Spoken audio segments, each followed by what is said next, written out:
Hey everyone, today I want to talk about Creepshow 3.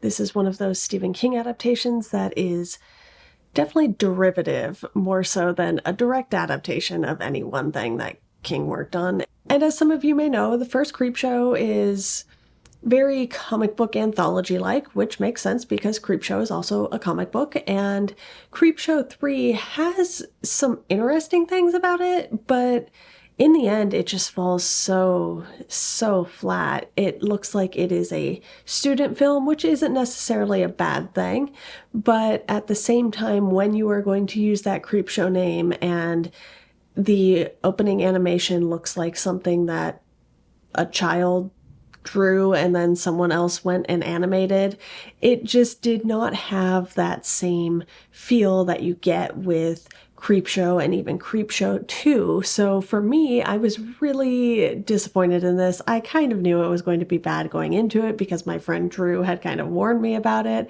And I think for me, the most interesting thing about it was the fact that the stories did somewhat all tie together in this sort of weird way. And honestly, I feel like I just had to watch this out of pure curiosity. It's not something that I really wanted to watch, but because I had seen the first two Creepshow movies, I was like, what about this one makes it not nearly as good as the rest?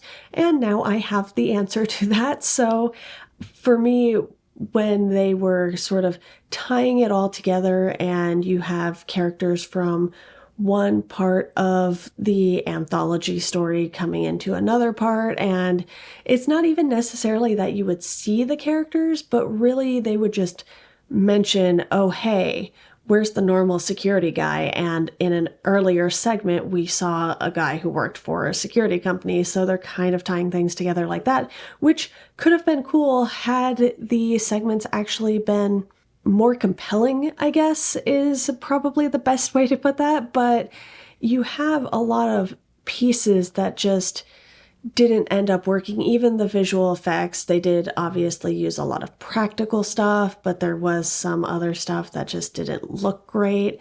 And I think that some of the effects worked, some very much so did not. For example, in the opening sequence, it just did not look good at all. It really did not. And, I didn't even give this a rating on Letterboxd because I was like, for me, I kind of just needed to know because there wasn't really any one story that I found super interesting or super entertaining, honestly. They were all kind of very bland or predictable, which didn't really work for me. And I think the average rating on Letterboxd is like a 1.7 or something. I don't know. It's not great. And I think there's a reason that a lot of people don't talk about this one. And now I know what that reason is. But there are some quick thoughts on Creepshow 3 for you. I definitely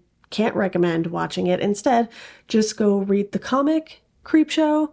And I know there's also a new Creepshow comic out, which I have not dived into yet, but I am excited to check out. I think the first volume is going to be available soon, so I plan to pick that up. But otherwise, go watch the original Creepshow and even Creepshow 2. Read the comic, read the new comic. I'm sure they are all much better in most people's opinions. If you are someone who happens to watch Creepshow 3 and you find something to enjoy about it, I think that's great. Like I said, I did like the idea of tying all of the stories together, but it just didn't come together in the end. But that is all I have for you all today. I am going to once again try to be back with more videos. I have been really not consistent with these lately, but I have a bunch of stuff that I've watched recently that I want to talk about. I've read some interesting horror books, so be on the lookout for more of those things on the channel, and I will see you next time.